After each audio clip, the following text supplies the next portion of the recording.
The marble floor bit into her knees like a blade wrapped in ice. Sofia Reynolds knelt in the center of Luca Calabrese's study at 2:02 in the morning, her black and white maid's uniform soaked through with rain that had blown in from the shattered east wing window. Thunder rolled across San Francisco's skyline. Lightning cracked the sky white, and in that fraction of illumination she saw his face clearly, saw the blood spreading through his white silk shirt like spilled wine, saw his dark eyes locked on hers with something between shock and recognition that she could not name. The phone trembled in her hands. She had no right to touch it. She had no right to speak. 8 years of moving through this mansion like a ghost had taught her that silence was survival, that invisibility was a gift, that the space between walls belonged to people like her only when no one was looking. But the words came anyway. They tore out of her before she could stop them, raw and broken and desperate. Please. Please just let me see my children. Luca Calabrese did not move. His hand pressed against the wound beneath his shirt, and she could see his knuckles white with pressure, see the deliberate control it took for him to remain standing at all. Behind him, rain hammered the windows with the force of a curse.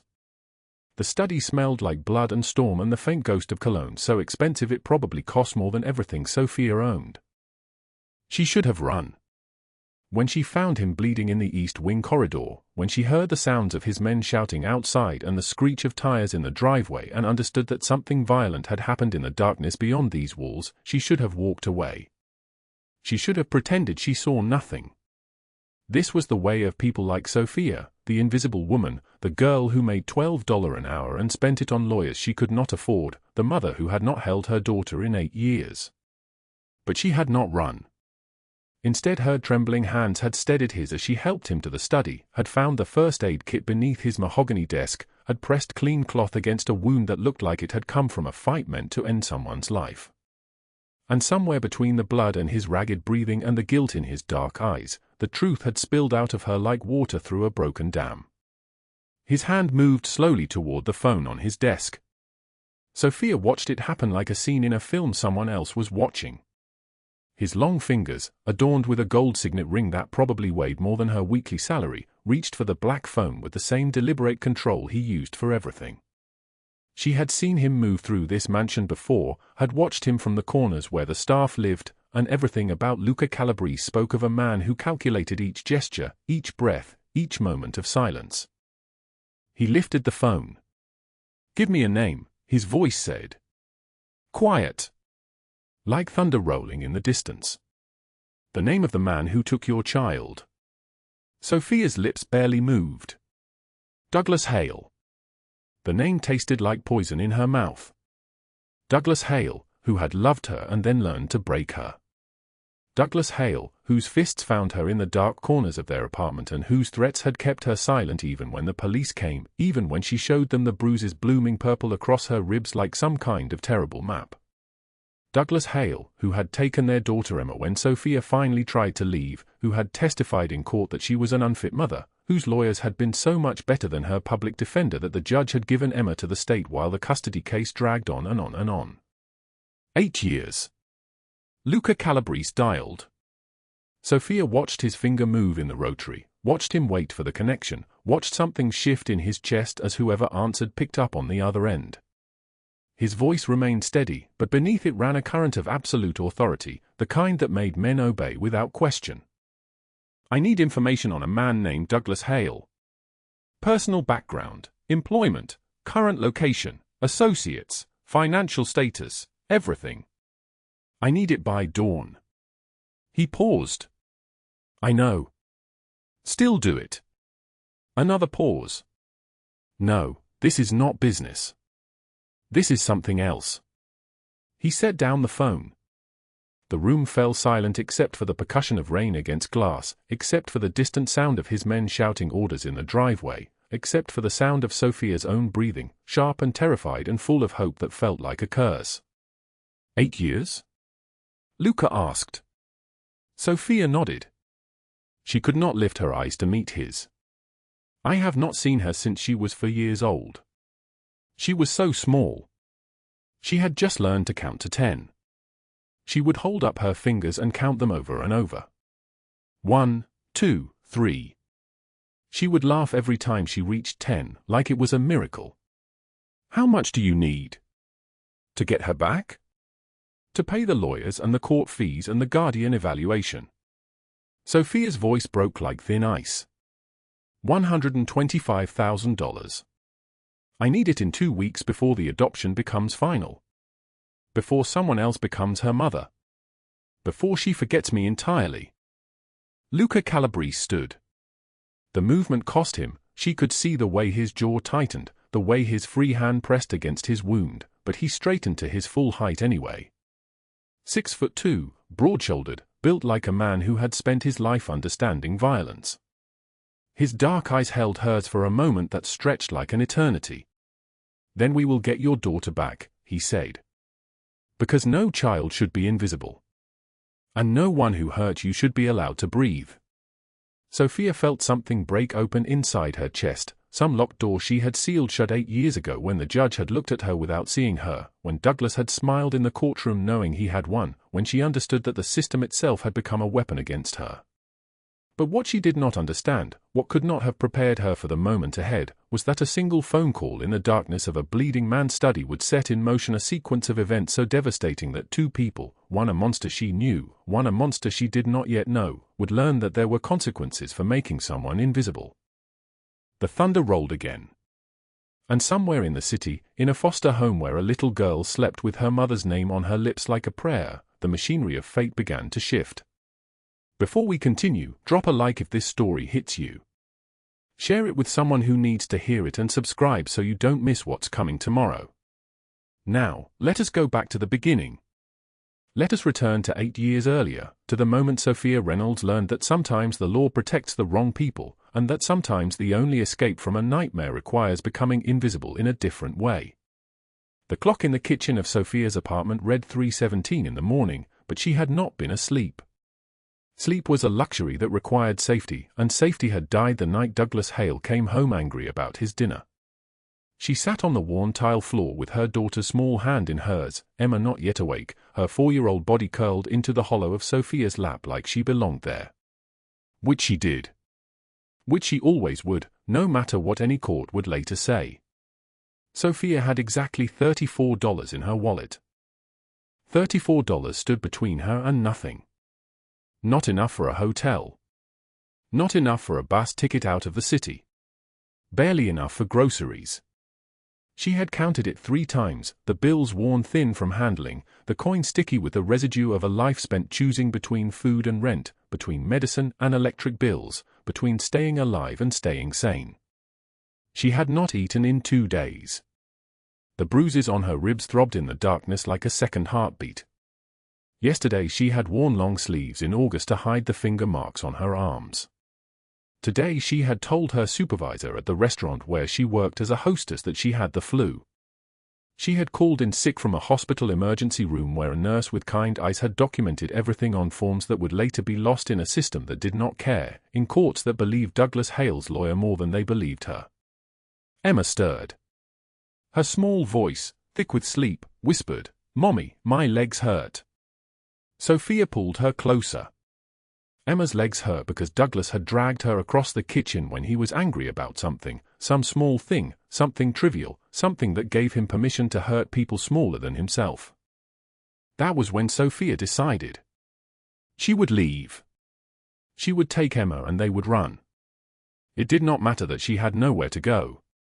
It did not matter that she had no money, no job waiting anywhere, no plan beyond the simple understanding that staying meant Emma would learn that this was normal, that love came with bruises, that mothers could not protect you. She would rather die on the streets than let that happen. The shoes came later. Emma's first pair of real shoes, tiny pink sneakers with laces that Sofia had saved for weeks to buy.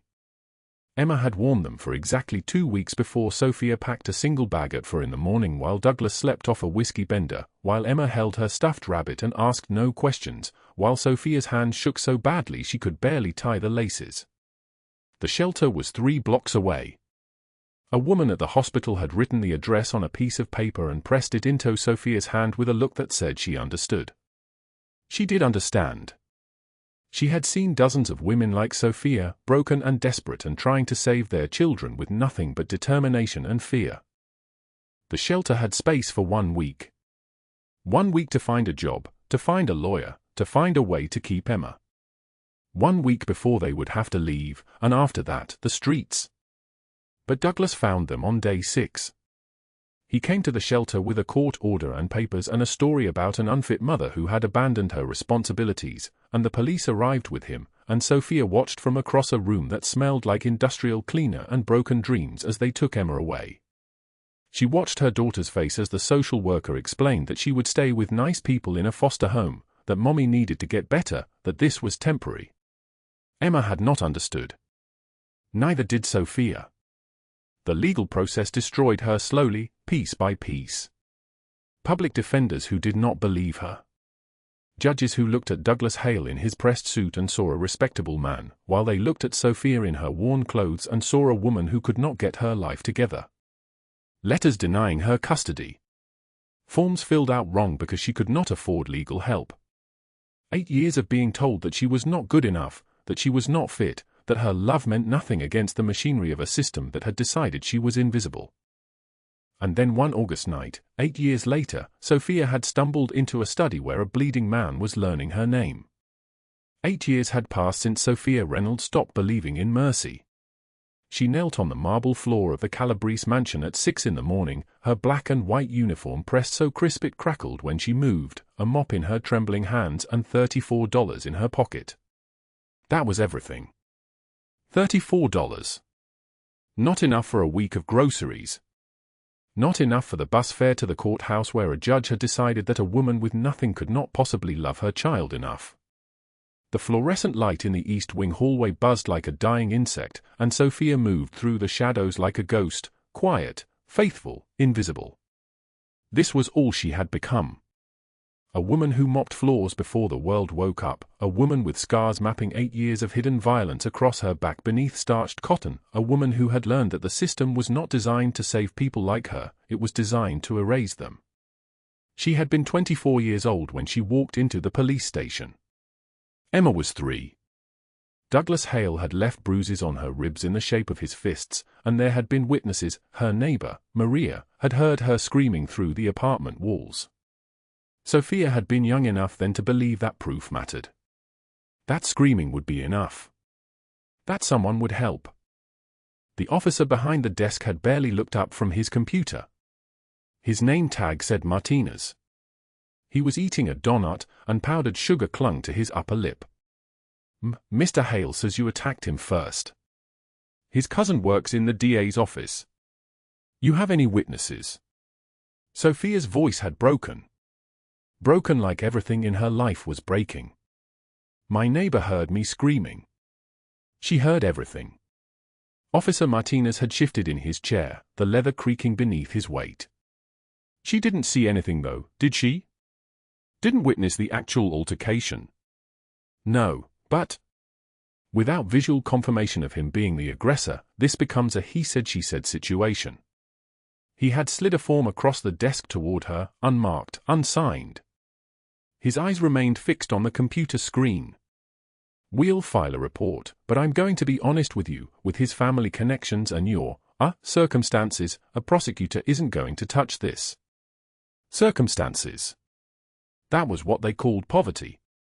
That was what they called being a woman with nothing. The social worker came 3 months later. Her name was Patricia Chen, and she had kind eyes that could not change the outcome. Sofia sat across from her in the shelter, holding Emma's hand, watching her daughter draw pictures with crayons that were worn down to nubs. Patricia's file was thick. Douglas Hale's name appeared on every page. He's filed for custody, Patricia had said quietly. Ms. Reynolds, I'm going to be honest because I think you deserve honesty. His family has resources. They have a lawyer. They have connections to the court system. You have a job as a night shift waitress and a shelter placement. Patricia had paused, her pen hovering over the paperwork. He's presenting himself as the stable parent. As the responsible one. And you're presenting yourself as running. I'm not running. I'm surviving. I know. But the courts don't see survival. They see instability. Patricia had set down her pen and looked directly into Sofia's eyes, and in that moment, Sofia understood that the system had already decided. I'm sorry, Ms. Reynolds. Sometimes the system fails the people it's supposed to protect. 8 years ago, they had taken Emma away on a Tuesday afternoon.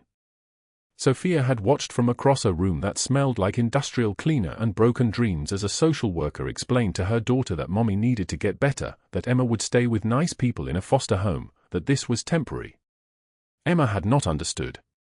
Her 3-year-old face had crumpled like paper. She had reached for Sofia, her small arms stretched across impossible distance, and Sofia had stood frozen because moving, fighting, screaming would only prove that she was unstable, unfit, dangerous. Emma's first pair of shoes sat on the shelf beside Sofia's cot in the basement room of the Calabrese mansion. White sneakers with pink butterflies. Sofia had taken them from the shelter when they had moved Emma into foster care, the only proof her daughter existed, the only piece of her child she was allowed to keep. She held those shoes every night.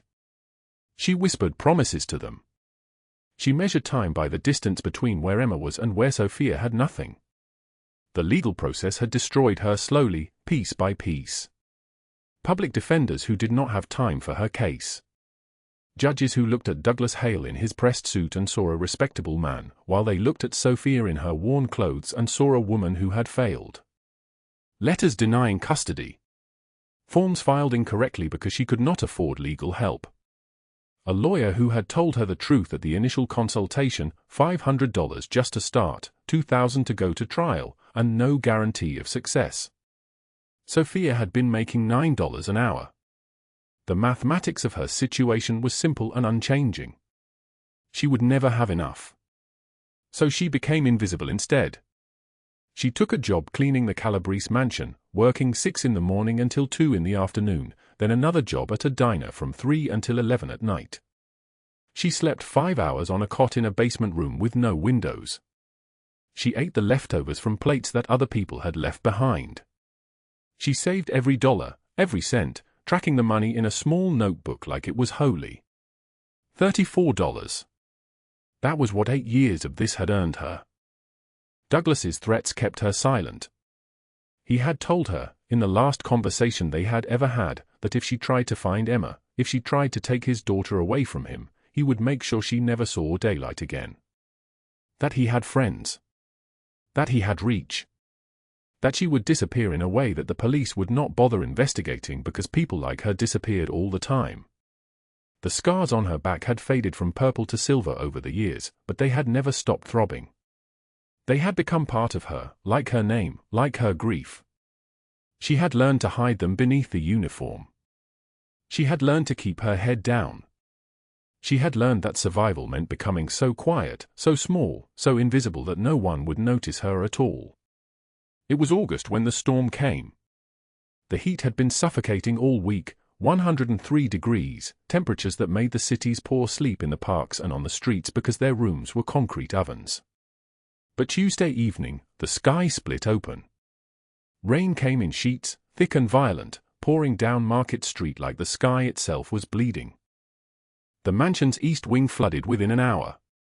Water seeped through the old windows, cascading down the walls in rivers, pooling on the imported Italian tile. Sergio, one of the men who worked for Luca Calabrese, had called Sofia at the diner at 7 in the evening. The East Wing. It's flooding. Come back.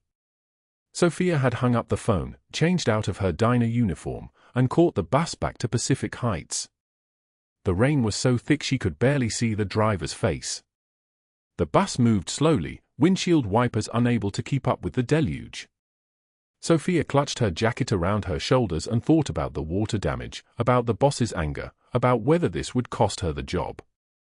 She was cleaning up water on the 3rd floor when she heard the footsteps. Heavy footsteps. Running. The library door burst open, and a man stumbled inside, bleeding. Luca Calabrese was tall, 6'2", with shoulders that filled doorways and a face that looked like it had been carved from stone. He was 34 years old, though his eyes held the exhaustion of someone much older, storm gray and burning with something that looked like rage. His white shirt was open at the collar, exposing his chest, and there was blood, dark and spreading, across the fabric on his left side. A knife wound, jagged and deep. His cashmere coat, worth more than everything Sofia had ever owned, was draped over one arm and soaked through with rain and blood. He saw her. His eyes locked onto hers, and in that moment, Sofia understood that she was going to die. That this bleeding man, this dangerous man, this man who had never acknowledged her existence in the 3 years she had worked in his home, would kill her because she had witnessed something she should not have witnessed. She did not run. Instead, her trembling hands moved. They moved toward him. They moved the way her hands had learned to move in that police station, in that shelter, in 8 years of being powerless. They moved the way her body had learned to move when there was no choice left but to try. "Sir, you're hurt." His hand moved toward his side, touching the blood. His face went pale. "I need you to sit down," Sofia whispered. And in that moment, something shifted in the darkness of the mansion. Rain hammered against the windows. Thunder cracked across the sky like breaking glass. And Luca Calabrese, a man who had built an empire on fear, lowered himself into a chair and let a woman whose name he did not know tend to his wound. The parking garage smelled like motor oil and rust. Sofia's breath came in shallow gasps as she fumbled with her storage unit key, her fingers trembling so badly she nearly dropped it. The fluorescent lights hummed overhead, casting everything in sickly yellow. She had come here to collect the documents she needed, birth certificates, medical records, proof that she had once been more than invisible. What she did not expect was to feel a hand clamp around her wrist like a vice. "Hello, Sofia." The voice was familiar in the way nightmares are familiar.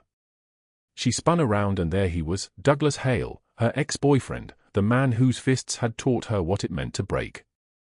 He was 38 now, heavier through the shoulders, his face weathered by anger and time. His grip on her wrist sent white-hot pain shooting up her arm. "Douglas, let go. Let go." He laughed, a sound like gravel crushing beneath a boot. "You think you can run to some fancy lawyer without me knowing?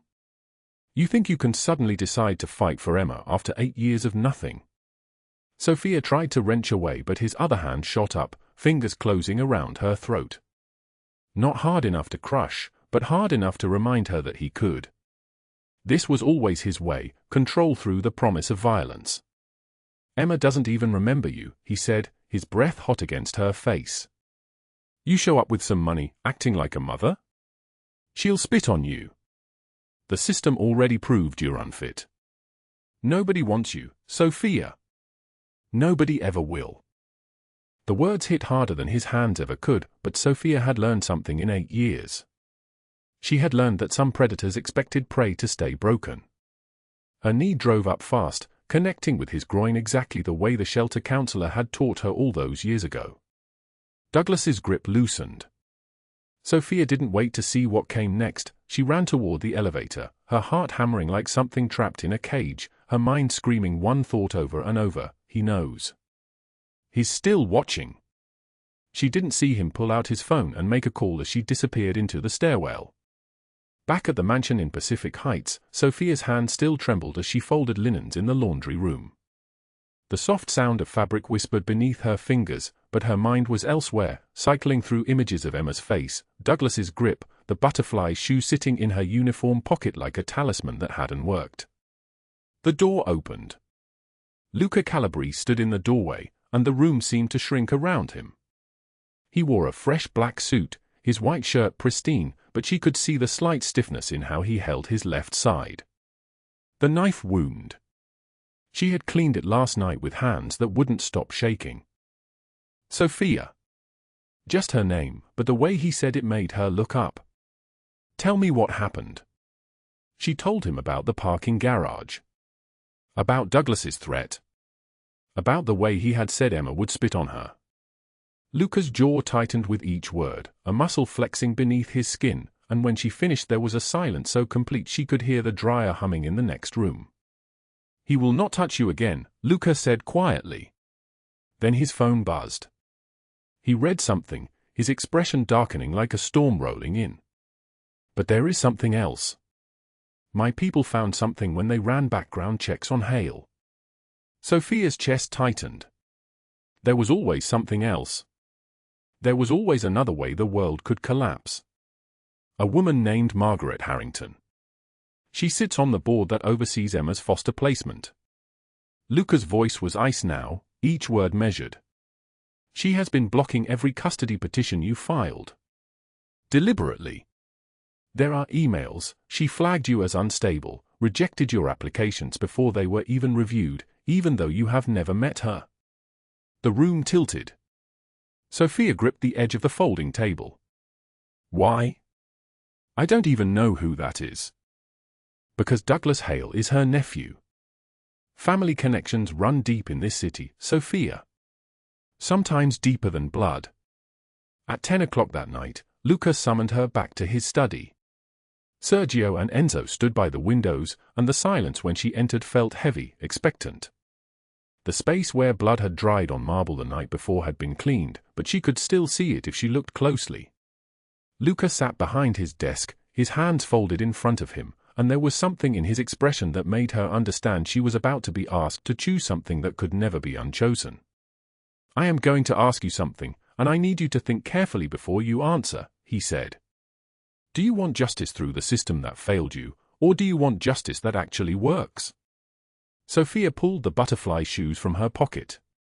They were small, impossibly small, soft pink canvas with embroidered butterflies that were faded now, almost invisible. Emma had worn them once. Maybe twice. Then foster care had taken her away, and these shoes were all Sofia had left of her daughter. I want her back, Sofia whispered. I don't care how. Luca nodded once, a gesture of acknowledgement, of crossing a threshold.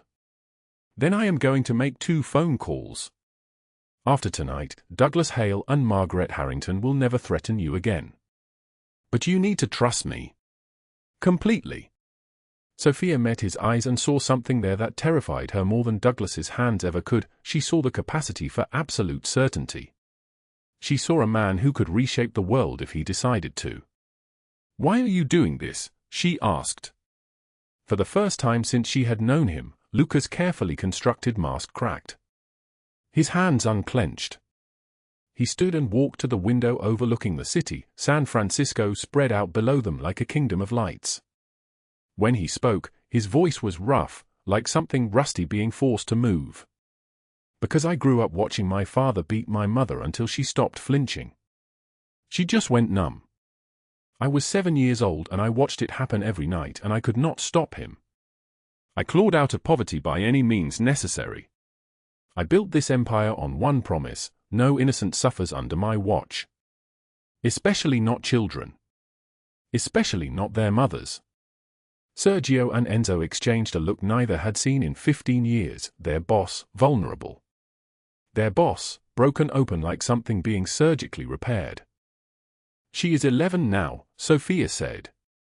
Her voice cracked. The social worker told me she likes to draw. Before they stopped letting me call, she had filled an entire notebook with pictures of birds. In 2 weeks, Luca said, turning to face her, you will tell her that yourself. You will tell her about the birds, and she will draw you more, and you will be her mother the way you were always meant to be. The sound of rain intensified outside, drumming against the windows like a heartbeat trying to break through glass. Sofia believed him. Something in the way he said it, not as a promise, but as a fact, made her believe. What neither of them knew was that at that exact moment, 3 blocks away in a penthouse apartment overlooking the same skyline, Douglas Hale was making a different kind of phone call. Margaret Harrington answered on the second ring, her voice sharp with irritation at the late hour. We have a problem, Douglas said. What kind of problem? The maid. Luca Calabrese is helping her. I just saw her leave his mansion, and she looked like someone who had just been handed the world. Silence on the line. Then Margaret's laugh, brittle as breaking glass. Let him help her. She will never win. The system protects people like us, Douglas. We have money, we have connections, we have lawyers who make laws. A maid and a crime boss trying to play house, it is almost pathetic. She has Luca Calabrese, Douglas said quietly. Margaret's laugh died. Then we move faster. If she thinks she is going to take Emma, if she thinks she is going to destroy our family's reputation with custody battles and… Margaret! Douglas's voice was cold now, controlled. I am telling you, this is dangerous. Dangerous. She laughed again, but this time there was an edge of hysteria. Douglas, I have buried 4 custody cases for you. 4. I have ruined her chances and I will do it again. She is nothing. And when this is over, when she is back in some minimum wage job living in a 1-room apartment, maybe she will finally understand that she never had a chance. Some people are born to lose. The line went dead. Douglas stood at his apartment window, watching the rain, and understood that Margaret Harrington had just made the mistake that would eventually destroy her.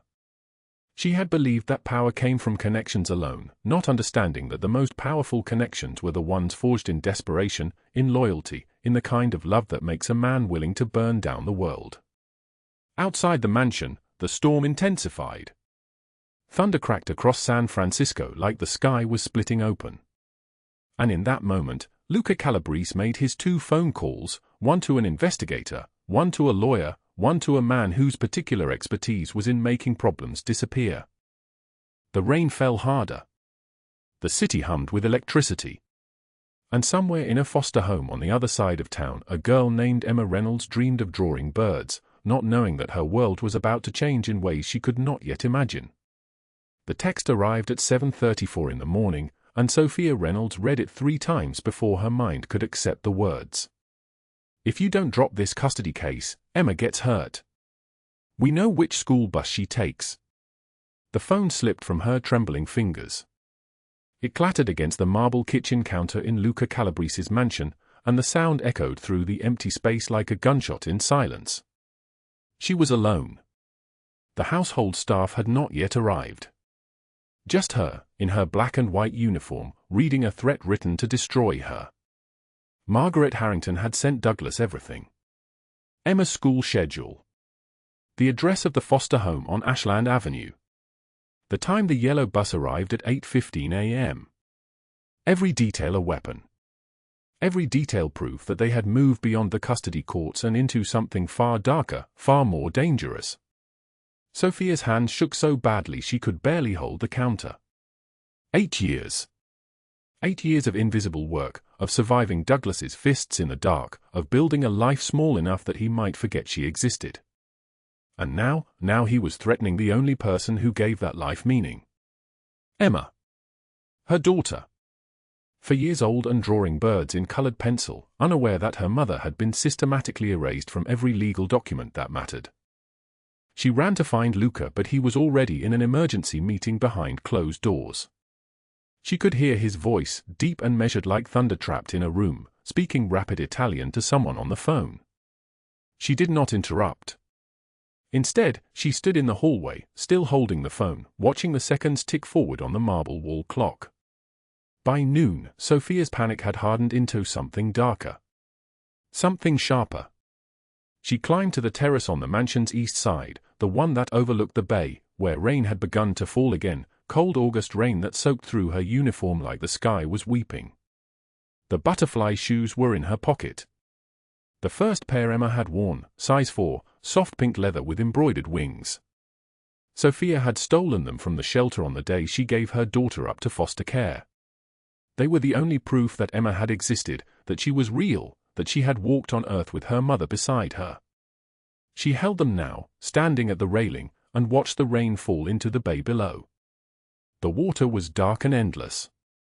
The rocks were sharp. 8 years of fighting, 8 years of invisible work, 8 years of believing that if she was small enough and quiet enough, Douglas would forget about her and Emma would be safe. But Douglas had never forgotten. And Emma would never be safe.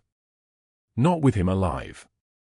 Not with Margaret Harrington weaponizing the entire foster care system, turning the law itself into a tool of destruction. The law had failed her. Luca's lawyers could file papers and make arguments, but they could not protect a child on a school bus. They could not stop a man who had nothing to lose and a woman with connections that ran through every social service office in San Francisco. Sofia's fingers loosened on the shoes. One fell. She watched it tumble through the rain and air, the pink butterfly spinning, falling. Then it caught on a terrace railing one level below, snagged on a drainage grate. Still there. Still surviving. Not swallowed by the water. Not shattered on the rocks. Something in her chest broke open. Not the breaking that led to surrender.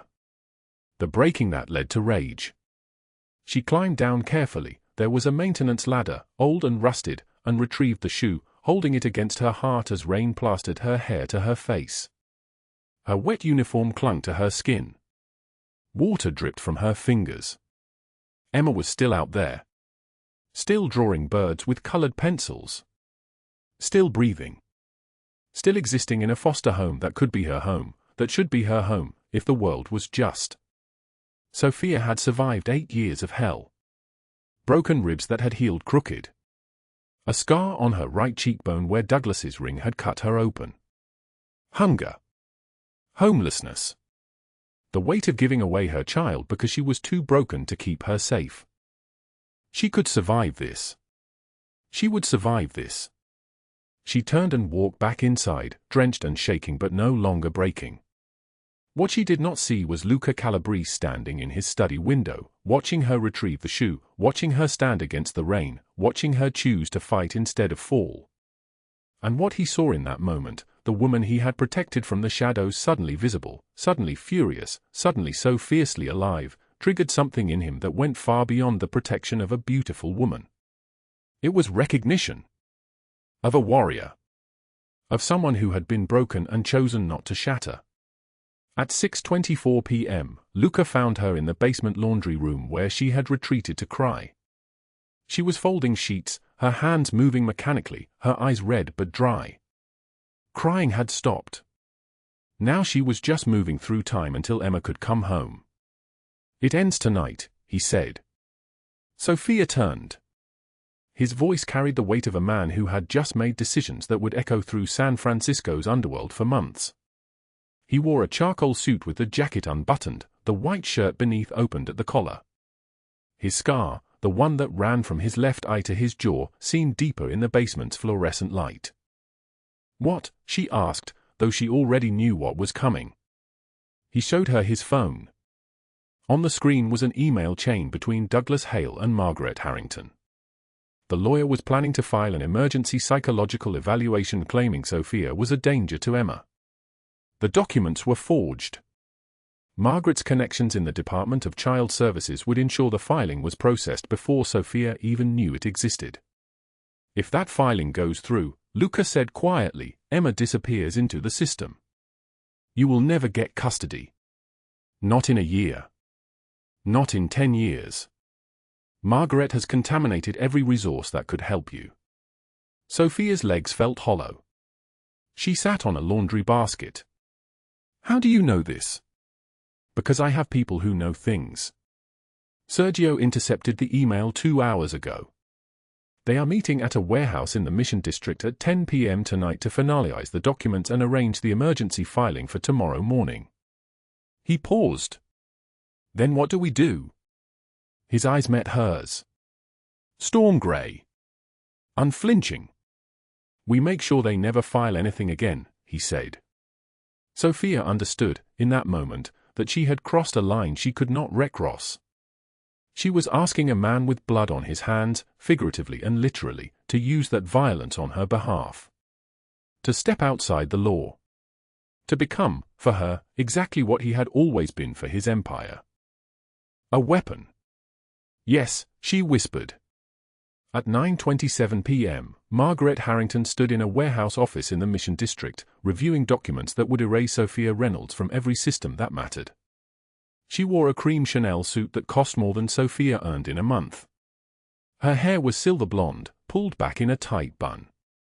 Her makeup was perfect. Her hands were steady because she had never understood fear. She was the kind of woman who had been protected by money her entire life. By tomorrow morning, Margaret said to Douglas, who sat across from her in a leather chair, Sofia Reynolds will be flagged as mentally unstable, unfit, dangerous. Every social worker in the city will have her file. She will never pass a custody evaluation. Douglas laughed. It was the laugh of a man who believed consequences were things that happened to other people. Should have stayed invisible, he said. Neither of them heard the 12 men in black who moved like ghosts through the warehouse's lower levels. Luca's people. Trained since childhood in a code of silence and loyalty. These were men who had grown up in his organization, who knew the weight of an oath, who understood that some debts could only be paid in blood and justice. At 10:02 p.m., the lights in the warehouse office went out. When they came back on, Sergio and Enzo stood blocking the door. They wore black tactical gear. Guns were visible at their hips. Behind them, through the warehouse, the sound of doors being secured. Footsteps. Coordination. Luca Calabrese stepped from the shadows. He was a different man in this light. Not the one who had held Sofia's hand in the mansion. Not the one who had asked her about Emma, whose eyes had softened at the mention of a child. This Luca was the one who had built his empire by understanding that mercy was a luxury only the powerful could afford, and only if they first established that they could not be touched. Douglas Hale, he said, his voice echoing in the concrete space. Margaret Harrington. Douglas reached for the gun in his jacket. The movement took less than a second. He was not fast enough. 2 men had him on his knees before his fingers touched metal, his arm wrenched behind him, the breath knocked from his lungs. Margaret backed against the wall, her composure cracking like old paint. Do you know who I am? I have connections. I chair 3 non-profit boards. You had 3 boards, Luca said quietly. As of 30 minutes ago, the FBI received an anonymous tip about your embezzlement. $847,000. They also received evidence of your falsification of custody records, bribery of social workers, and conspiracy to commit fraud. She opened her mouth. Nothing came out. Federal agents will arrest you at 6 a.m. at your home in Presidio Heights. Every newspaper in this city will run your photo. Every organization will denounce you. Your husband is being served divorce papers at this very moment. Your assets are frozen. Margaret's knees buckled. Enzo caught her arm before she fell. This is not legal, she whispered. I will fight this. I will hire. You will spend 40 years in federal prison, Luca said. Justice is not death. That would be too quick, too easy, too merciful. You get to live with what you have done. Every day. Every year. Knowing that you destroyed a woman's life and failed a child, and that the entire world knows it. He turned to the other men. Get her to a holding location. She does not leave until the FBI arrives.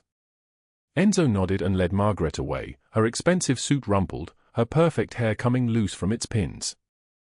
Douglas was still on his knees, breathing hard. Luca, please. We can talk about this. I can disappear. I can leave the city. I will never. You are being sold, Luca said flatly. To the Bratva. They do not like men who hurt women. They especially do not like men who threaten children. You will disappear. Your screams will echo in places law enforcement will never find. And Sofia Reynolds will never hear from you again. The door burst open. 4 men with Bratva tattoos entered, dark, carved men who looked like they had been cut from stone. Douglas's face went white. He started screaming, pulling against his captors, begging in words that dissolved into animal sounds. They dragged him toward the door. A van was waiting outside, its engine running, its doors open like a mouth. Gone. The warehouse fell silent except for the sound of van doors slamming, an engine accelerating, tires on wet pavement moving away into the night. It was 11:19 p.m. when Luca returned to the mansion. Sofia waited in his study, barely breathing, her hands folded in her lap. She wore a simple black dress now, the maid's uniform gone. Her hair was down, falling past her shoulders. He walked in and said one word, "Done." She could not speak. Could not move. "Douglas Hale is gone. He will never threaten you or Emma again. Margaret Harrington will be arrested at dawn. The entire foster care board is under investigation. I have already contacted a lawyer, the best one in the city, someone Margaret never corrupted. Emma can come home in 2 weeks. He paused. Maybe less. Sofia's legs gave out. She knelt on the marble floor and wept 8 years of tears she had never allowed herself to cry. Luca knelt beside her, and for the first time in his life, a man made entirely of stone learned how to hold someone who was breaking into pieces, how to let her tears soak his expensive shirt, how to whisper into her hair that she was no longer alone, that Emma was coming home, that the invisible girl had finally become visible to someone who would never let her disappear again. Outside, the rain had stopped. The San Francisco sky was beginning to clear. The penthouse was silent except for the sound of Sofia's breathing, shallow, careful, as if she was afraid the world might hear her if she breathed too loud. 1 year had passed since the night everything changed. 1 year since Luca Calabrese made a single phone call that erased Douglas Hale from existence. 1 year since the foster care system released Emma back into her arms. Sofia Reynolds stood at the floor-to-ceiling windows of Luca's San Francisco penthouse, watching the city lights flicker on like thousands of prayers being answered all at once. She wore a simple cream-colored dress, not the black maid's uniform that had made her invisible for 8 years. Her dark hair fell past her shoulders. Her hands no longer trembled at sudden sounds. Behind her, the penthouse door opened. Luca Calabrese stood in the doorway wearing a black suit that cost more than 3 months of her old rent. He was 6'1", muscular, with dark hair silvered at the temples and eyes like storm clouds. A thin scar ran from his left eye to his cheekbone, a map of violence. But when he looked at her, something in those storm-gray eyes softened in a way that defied everything he was. "I needed to see you," he said quietly. Sofia turned slowly. They had not spoken in 6 months. She had moved out of the mansion, needing to build a life that was hers alone. Not his. Not anyone else's. "Luca, you should not be here. People will talk. Let them talk." He stepped inside, closing the door behind him. The sound echoed through the apartment like a door closing on the rest of the world. "I have spent my entire life worrying about what people think. Tonight, I do not care." He moved to the window, standing beside her but not touching. Both of them looked out at the city sprawling below, 1,000 lives happening in 1,000 directions, none of them knowing about the man made of stone and the woman made of scars who had found each other in the darkness. "I have done terrible things, Sofia," Luca said, his voice deep and solid like an oath. "I have built an empire on violence and fear. I have made people disappear. I have traded in every dark currency this city offers. My hands are stained with things that cannot be washed clean." Sofia listened. She had always known what he was. She had chosen him anyway. "But the night I made those phone calls for you, the night Douglas Hale was dragged screaming into a van that disappeared into the night, that was the first time in my violent existence that my power was used to protect something innocent instead of destroy something dangerous. That was redemption, Sofia. You and Emma. Saving you. That was the only redemption I will ever have." Sofia's eyes filled with tears. "You gave me my daughter back. You gave me my life back. You gave me something to believe in," Luca said. His jaw tightened. "I grew up watching my father destroy everything gentle in my mother's eyes. I swore no child would suffer like I did. I built my empire on that promise, that no innocent would suffer under my watch. But I never thought I would find someone who had survived that same hell and came out the other side still willing to fight. You are the strongest person I have ever met." He turned to face her completely now. The city lights caught in his eyes. "I am in love with you. I have been since the night you helped me when you should have run.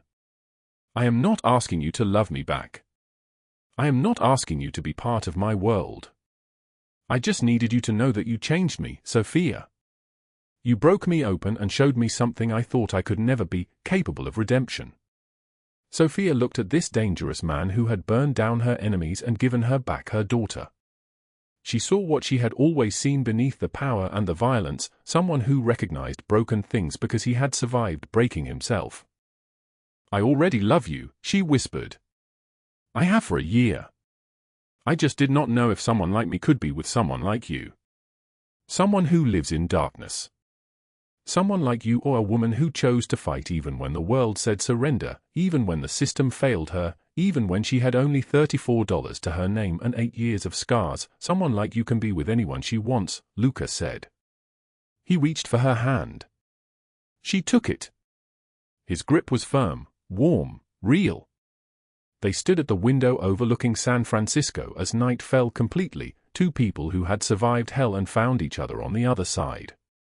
Somewhere in the city below, Emma was drawing pictures in their apartment, safe and happy and loved for the first time in her young life. Margaret Harrington was beginning her 40th year in federal prison, her social empire reduced to ash, her name synonymous with the corruption she had wielded. Douglas Hale was a memory that no longer had power to hurt anyone. And Sofia Reynolds, who had been invisible for 8 years, was finally seen. Sometimes the most dangerous man is the one willing to burn the world down for your children. Sometimes redemption does not come from walking away from darkness but from using that darkness to protect the light. Sometimes the system fails and sometimes justice requires a phone call from someone the system fears. Sofia and Luca's story is proof that survival is not about staying invisible. It is about finding someone who sees you and refuses to let the world swallow you whole. It is about the courage to fight back.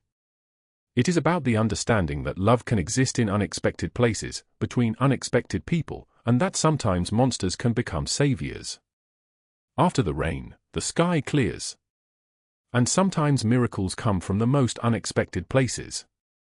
If this story moved you, if it touched something deep in your heart, please drop a like and share it with someone who needs to hear it. Someone who needs to know that they are not as invisible as they believe. Subscribe because tomorrow we bring you another story about people who refuse to stay silent, who refuse to disappear, who found their way back to the light. And remember this, you are never too broken to be saved. You are never too invisible to be seen. You are never too small for the world to matter. Sometimes you just need to find the person willing to make that one phone call that changes everything. Sometimes you need to find someone who sees you and says, I will burn the world down for you. Thank you for staying with us until the very end. We wish all of you watching this video good health, a joyful life, and days filled with peace and happiness. We will see you again in the next story. Goodbye.